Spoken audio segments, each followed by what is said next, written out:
Hello friends, welcome to another new session of Smita classes. Today we will be dealing with the Hindi literature book of standard 6. The name of the book is Bal Bhasha Bharti and it is the 7th chapter. Name of the chapter is Karim. आज हम लोग class 6 की Hindi literature book को पढ़ेंगे जो कि बाल भाषा भारती है स्टैंडर्ड 6 की, और इसके 7th पार्ट को हम लोग पढ़ेंगे, 7वें पार्ट को, जिसका नाम है करीम। साबिर हुसैन साहब की यह एक मनोवैज्ञानिक तथा दिल को छू लेने वाली कहानी है जो हमें जात पात और धर्म मजहब से ऊपर उठने की प्रेरणा देती है। स्नेह, प्रेम, परोपकार, भाईचारा और कर्तव्य बोध का संदेश देती है। यह कहानी सबको मानवता का पाठ पढ़ाती है। ठीक है, तो ये जो कहानी है करीम कहानी, इसके राइटर कौन है? साबिर हुसैन साहब है, और यह एक साइकोलॉजिकल स्टोरी है। साइकोलॉजिकल इसलिए कहा जा रहा है, मनोवैज्ञानिक इसलिए कहा जा रहा है क्योंकि ये मन को छू रही है, हमको सोचने पे विवश कर रही है कि क्या सही है क्या गलत है, और हम सबको मोटिवेट कर रही है कि हम कास्ट सिस्टम के ऊपर से उठे, रिलीजन, धर्म, मजहब के ऊपर से उठ के ह्यूमैनिटी को माने, मानवता को माने, है ना, क्योंकि मानवता ही सबसे बड़ा धर्म है।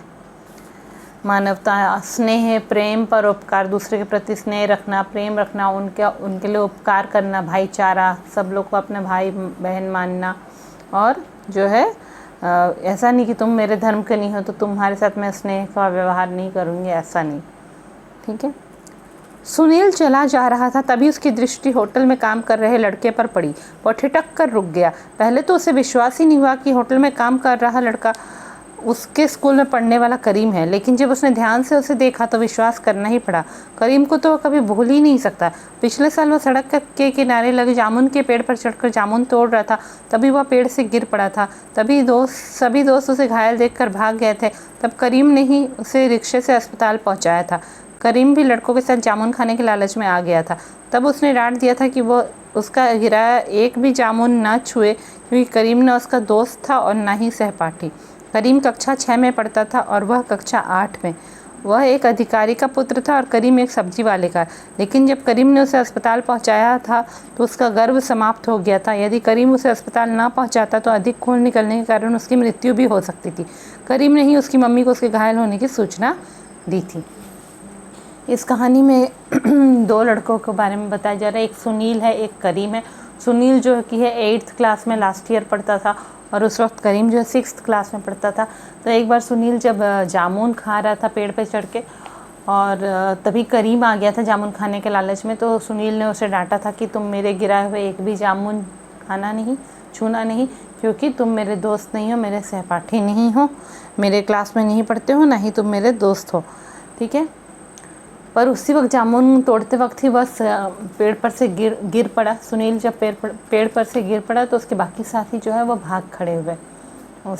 वह गिर कर बहुत बुरी तरह से घायल हो गया। बाकी साथी डर के मारे भाग गए, पर करीम जो था, करीम ने सुनील को एक रिक्शे पर बैठा के हॉस्पिटल पहुंचाया, और उसकी मम्मी को भी ये सूचना दी कि वह हॉस्पिटल में है। अगर वह समय पर सुनील को हॉस्पिटल नहीं पहुंचाता तो बहुत अधिक खून बह जाने के कारण सुनील की डेथ भी हो सकती थी। ठीक है, इसीलिए जो है सुनील करीम को कभी भूल नहीं पाता। करीम ने उसके साथ इतना अच्छा व्यवहार किया कि सुनील करीम को कभी भूल नहीं पाता। इसीलिए सुनील एक दिन जब चला जा रहा था तो रास्ते में एक होटल पड़ा, और होटल में उसकी दृष्टि करीम पर पड़ी। हाँ, करीम वो दिखाई दिया कि वहाँ पे एक लड़का करीम काम कर रहा है, वह लड़का करीम काम कर रहा है, और करीम को वो अच्छी तरह से पहचान रहा था कि करीम ने उसकी बहुत मदद की थी। तो जब करीम ने उसकी मदद की, उस समय जो सुनील बहुत गर्व में पहले रहता था, क्योंकि सुनील एक अधिकारी का पुत्र था, उसके पापा बड़े ऑफिसर थे, पापा मम्मी, और जो ये करीम है वो एक सब्जी वाले का पुत्र था। तो सुनील थोड़ा घमंड में रहता था, करीम को साथ अच्छा बिहेवियर नहीं करता था। पर जब करीम ने उसकी मदद की, उस दिन से सुनील का अहंकार ख़त्म हो गया था, घमंड ख़त्म हो गया था, और वह करीम के साथ अच्छा बिहेवियर कर रहा था। तो उस दिन होटल में अचानक से उसे करीम काम करता हुआ दिखाई दिया। ठीक होने के बाद उसने कई बार करीम को अपने घर ले जाना चाहता, लेकिन हर बार वह कोई ना कोई बहाना बनाकर टाल जाता। तभी करीम के दोस्त ने उसे बताया कि करीम की माँ नहीं है, घर के छोटे मोटे काम वह स्वयं करता है और खाना उसके अब्बू बनाते हैं। करीम पढ़ने में भी तेज था, उसके अब्बू के दुकान पर बिक्री भी ठीक होती थी। फिर वह होटल में नौकरी क्यों कर रहा था, यह बात उसकी समझ में नहीं आ रही थी। क्या है कि जब वह घायल होकर गिर पड़ा था और करीम ने उसे अस्पताल पहुँचाया था, उसके कुछ दिनों बाद सुनील ठीक हो गया था, तो वह कई बार करीम को बोलता था चलो मेरे घर चलो, पर करीम कोई ना कोई एक बहाना बनाकर टाल जाता था। तब सुनील को अपने एक मित्र के द्वारा पता चला कि करीम की माँ तो नहीं है, घर के छोटे मोटे काम करीम को ही करने पड़ते हैं, और उसके जो पिताजी हैं, अब्बू जो हैं, वो खाना बनाते हैं। साथ ही अब्बू सब्जी भी बेचते हैं, तो सब्जी बेचने से उनकी बिक्री ठीक ठाक होती है, सब्जी की बिक्री अच्छे से होती है, तो उन लोग को पैसे की इतनी प्रॉब्लम नहीं है। तब भी वह सुनील अभी सोच रहा था कि आखिर फिर भी करीम होटल में क्यों काम कर रहा है, जब वो उसको पैसे की प्रॉब्लम नहीं है इतनी, तो उसे होटल में क्यों काम करना पड़ रहा है। इधर काफ़ी दिनों से करीम स्कूल में भी नहीं दिखाई दिया था, शायद वह स्कूल आ ही नहीं रहा था। सुनील की उत्सुकता बढ़ती गई और वह होटल में जाकर एक सीट पर बैठ गया। उसके बैठते ही करीम ने पानी का ग्लास लाकर मेज पर रख दिया। क्या लाऊं साहब, करीम ने पूछा, फिर उसे देखकर ठिठक गया। करीम तुम होटल में कब से नौकरी करने लगे, सुनील ने पूछा। अभी कुछ ही दिनों से, वह धीरे से बोला। क्यों, सुनील ने फिर पूछा। ऐसे ही, आपके लिए क्या लाऊं, करीम ने नीचे देखते हुए धीरे से कहा। तुम्हारे अब्बू ने क्या तुम्हें घर से? मेरे अब्बू तो मर गए, सुनील की बात काटते हुए करीम बोला। क्या बीमार थे? नहीं, पिछले महीने जो दंगा हुआ था उसी में मेरे अब्बू को मार डाला गया और दुकान भी जला दी गई, कहते हुए करीम रो पड़ा। तो सुनील आखिर जानना चाह रहा था कि क्या बात है, करीम होटल में क्यों काम कर रहा है, इसलिए सुनील जाके होटल के टेबल के पास बैठ गया चेयर पे। तब करीम उसके पास आया, एक पानी का ग्लास उसके सामने रखा और बोला, क्या लाऊं साहब। उस वक्त तक करीम ने सुनील को देखा नहीं था, फिर अचानक से सुनील को देखकर वो ठिठक गया, मतलब चुप हो गया बिल्कुल। तो सुनील ने पूछा कि क्या बात है, तुम होटल में कब से नौकरी कर रहे हो? तो करीम ने कहा, यही कुछ दिनों से। तो सुनील ने पूछा, क्यों कर रहे हो यहाँ? तो करीम ने ना कहा, नहीं कोई बात नहीं है, ऐसे ही। आपके लिए क्या लाऊं, वो धीरे धीरे कह रहा था। वो नज़रें नहीं मिला पा रहा था, वो धीरे धीरे कह रहा था नीचे देखते हुए। तो सुनील ने पूछा कि क्या तुम्हारे अब्बू ने तुम्हें घर से? सुनील को ऐसा लगा कि शायद उसके अब्बू ने उसे घर से निकाल दिया या क्या। अभी सुनील अपनी बात पूरी कर ही नहीं पाया था कि करीम ने कहा कि नहीं, मेरे अब्बू जो हैं वो मर गए। तो सुनील आश्चर्य में पड़ गया, बोला, तुम्हारे अब्बू कैसे मर गए, बीमार थे क्या? तो करीम ने कहा कि नहीं, पिछले महीने जो दंगा हुआ था।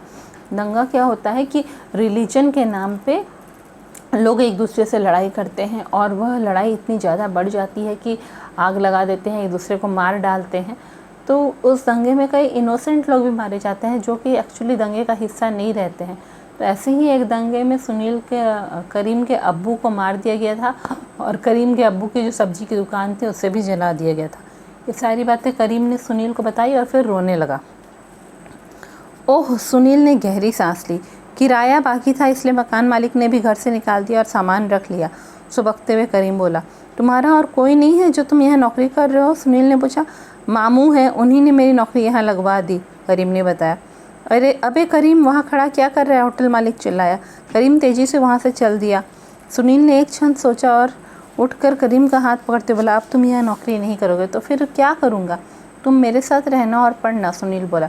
नहीं, मैं तुम्हारे साथ नहीं जाऊँगा, तुम हिंदू हो, मुझे मार डालोगे, करीम भयभीत स्वर में बोला। हिंदू मुसलमान क्या होता है, तुम भी इंसान हो, मैं भी इंसान हूँ। मैं तुमसे बड़ा हूँ, इसलिए मैं तुम्हारा बड़ा भाई हूँ। क्या एक भाई क्या दूसरे की हत्या करेगी? सुनील ने उसे समझाते हुए कहा। मेरे अब्बू ने क्या किया था, वह तो किसी से झगड़ा भी नहीं करते थे, फिर उन्हें क्यों मार डाला गया? करीम बोला। हथियारे सिर्फ हथियारे ही होते हैं, ना हिंदू होते हैं ना मुसलमान, सुनील ने कहा। तो इधर जब करीम सुनील से बातें कर रहा था और बताया कि उसके अब्बू मर गए हैं, तब जो है उसी वक्त होटल मालिक ने ज़ोर से चिल्लाया, अबे करीम तो वहाँ क्या कर रहा है, हाँ वहाँ खड़ा क्या कर रहा है? क्योंकि करीम को होटल मालिक ने नौकरी पे रखा था, तो वह चाहता था वह काम करते रहे। तो करीम जो है तेज़ी से वहाँ से जाने लगा। तब सुनील ने एक मिनट के लिए कुछ सोचा, एक क्षण के लिए कुछ सोचा, और उठकर करीम का हाथ पकड़ लिया। बोला, तुम अब कहीं नहीं जाओगे, तुम ये नौकरी नहीं करोगे। तो करीम ने कहा कि अगर मैं नौकरी नहीं करूँगा तो क्या करूँगा? तो वह बोला, तुम मेरे साथ रहना मेरे घर में और पढ़ाई करोगे। तो करीम ने कहा, नहीं, मैं तुम्हारे साथ नहीं जाऊँगा, तुम हिंदू हो, मैं मुसलमान हूँ, वो दोनों अलग अलग धर्म के थे ना, तो कहीं तुम लोग मुझे मार डालोगे, क्योंकि दंगे में ऐसे ही होते हैं ना, एक धर्म के लोग दूसरे धर्म के लोगों को मार देते हैं। तो सुनील ने उसे समझाया कि हिंदू मुसलमान क्या होता है, तुम भी मनुष्य हो, मैं भी मनुष्य हूँ, मैं तुमसे बड़ा हूँ तो तुम्हारा बड़ा भाई जैसा हूँ। तो क्या एक बड़ा भाई अपने छोटे भाई की हत्या करता है क्या, उसका मर्डर करता है? तो फिर करीम ने उससे आर्ग्यूमेंट करते हुए कहा कि फिर मेरे अब्बू ने क्या किया था, मेरे अब्बू तो किसी से झगड़ा भी नहीं करते थे, फिर उन्हें क्यों मार डाला गया? तब सुनील ने कहा कि जो लोगों ने मारा वो सिर्फ हत्यारे थे, वे ना हिंदू थे ना वो मुसलमान थे। वो लोग सिर्फ चाहते थे कि लड़ाई झगड़ा हो और एक दूसरे को मार डाले, सिर्फ ऐसा ही था। तभी होटल मालिक फिर से चिल्लाया कि करीम तू वहाँ खड़ा होकर क्या कर रहा है? करीम तू वहाँ क्यों खड़ा है? होटल मालिक फिर चिल्लाया। करीम अब तुम्हारे होटल पर नौकरी नहीं करेगा। सुनील करीम के साथ होटल मालिक के पास जाकर बोला, नौकरी नहीं करेगा तो क्या करेगा? इसका बाप कौन सी जायदाद छोड़ गया जिसे बेचकर खाएगा? होटल मालिक हंसता हुआ बोला, यह मेरा छोटा भाई है, मेरे साथ रहकर पढ़ेगा। सुनील बोला, मुझे नौकरों की कमी नहीं है, यह जाना चाहे तो ले जाओ। होटल मालिक बोला। तो फिर बात ये हुई कि करीम के अब्बू को जब मार दिया गया तो करीम लोग एक किराए के मकान में रहते थे, तो बहुत ही किराया बाकी था, किराया दिया नहीं गया था मकान मालिक को, इसलिए मकान मालिक ने गुस्से से करीम को निकाल दिया था मकान से और सारी सामान भी रख लिया था। फिर जो है तब सुनील ने करीम से जानना चाहा कि तुम्हारा और कोई नहीं है? तो करीम ने कहा, हाँ मेरे एक मामू हैं और उन्होंने ही मुझे यहाँ होटल पे नौकरी पे लगा दिया है। ठीक है, तो करीम ये सब जानते हुए सोचते हुए उसने उसे यह बात कही थी कि तुम मेरे घर चलो और मेरे घर चल के रहोगे, पर करीम नहीं मान रहा था। तभी उस वक्त होटल मालिक ने दोबारा से उसे पुकारा, तो सुनील जाके होटल मालिक के पास बोला कि अब यह यहाँ पे काम नहीं करेगा। तो होटल मालिक हंसते हुए बोल रहा है, नौकरी नहीं करेगा तो क्या करेगा? इसका बाप कौन सी जायदाद छोड़ गया है जिसे बेचकर खाएगा? मतलब कि होटल मालिक कहना चाह रहे कि इसके पापा की तो कोई प्रॉपर्टी नहीं है, पैसे वैसे नहीं है जो ये छोड़ के गए हैं करीम के लिए, ये क्या क्या बेच के खाता रहेगा? मतलब ये अपना जीवन कैसे गुजारेगा? इसे तो मेरे यहाँ नौकरी करने में लगी पड़ेगी, मैं सैलरी दूंगा, उसी से ये अपना जीवन गुजारेगा। तब सुनील क्या कहता है कि नहीं, यह मेरा छोटा भाई है, यह मेरे साथ रहकर पढ़ेगा। तब होटल मालिक कहता है, ठीक है ले जाओ, मुझे तो कई नौकर मिलते रहते, नौकरों की कमी नहीं है, अगर यह जाना चाहता है तो तुम ले जाओ। तुम्हारे मम्मी पापा वे बहुत खुश होंगे। करीम की बात काटते हुए सुनील बोला। घर पहुंच सुनील ने अपनी मम्मी को बात बता दिया कि यही करीम है जिसने उसकी जान बचाई थी, और यह भी बता दिया कि करीम के अब्बू की मृत्यु हो चुकी है। यह होटल पर काम कर रहा था लेकिन अब यह हमारे साथ रहेगा। तुम बहुत समझदार हो बेटे, तुमने अपने छोटे भाई की ज़िंदगी को बर्बाद होने से बचा लिया। कहते हुए मम्मी ने करीम को सीने से लगा लिया। करीम ने महसूस किया कि माँ सिर्फ माँ होती है, वह उनसे लिपट कर रो पड़ा। ठीक है, तो फिर सुनील जो है वो होटल मालिक से कह के करीम को अपने घर ले गया। घर जाके उसने अपनी माँ को करीम से मिलाया और कहा कि यही वो करीम है जिसने मेरी जान बचाई थी और अब इसके अब्बू की मृत्यु हो गई है। अब और यह होटल में काम कर रहा था, पढ़ाई लिखाई इसने छोड़ दी है, फिर यह अब हमारे साथ रहेगा। तो उसकी माँ को भी ये बात अच्छी लगी। उसकी माँ ने अपने सुनील को कहा कि तुम बहुत समझदार हो बेटे, तुमने अपने छोटे भाई की ज़िंदगी को बर्बाद होने से बचा लिया। क्योंकि इतनी छोटी उम्र में वह काम कर रहा था, पढ़ाई लिखाई छोड़ दी थी, तो आगे उसका भविष्य क्या था? वो वहीं काम करते करते ही उसका जीवन बीत जाता, होटल में काम करते करते। तो अगर पढ़ाई लिखाई करेगा तो और आगे बढ़ पाएगा। तो इस तरह होटल में काम करने से एक तरह से उसकी ज़िंदगी बर्बाद ही हो रही थी। इसलिए उसकी माँ ने कहा कि तुमने ठीक किया सुनील, करीम को अपने घर ले आया। और फिर उसने करीम को बहुत प्यार किया, अपने गले लगा लिया। तो करीम जो है वह भी माँ से लिपट कर रो पड़ा। उसे एहसास हुआ कि माँ सिर्फ माँ होती है, वह हिंदू या मुस्लिम कोई नहीं होती, वह माँ सिर्फ माँ ही होती है ना। तो कहानी कितनी अच्छी है ना, और कहानी सच में हमें सिखाती है कि हमें मानवता का ही धर्म मानना चाहिए। एक मानव को दूसरे मानव की सहायता करनी चाहिए, मिलजुल के रहना चाहिए। चाहे कोई धर्म, कोई मजहब, कोई जात पात हो। ये जात पात मनुष्य के द्वारा बनाए हुए, पर मानवता तो भगवान ने दी है, क्योंकि उन्होंने हमें मानव बनाया है ना। तो इसके साथ ही यह लेसन यहाँ पे ख़त्म होता है। आपका ये चैप्टर कंप्लीट हो गया है। और इस तरह आप लोग सारे चैप्टर्स के वीडियो देखते जाइए, और आपके फ्रेंड्स जिन्होंने अभी तक सब्सक्राइब नहीं किया उन सबको कह दीजिए मेरे चैनल को सब्सक्राइब कर दें। Thank you.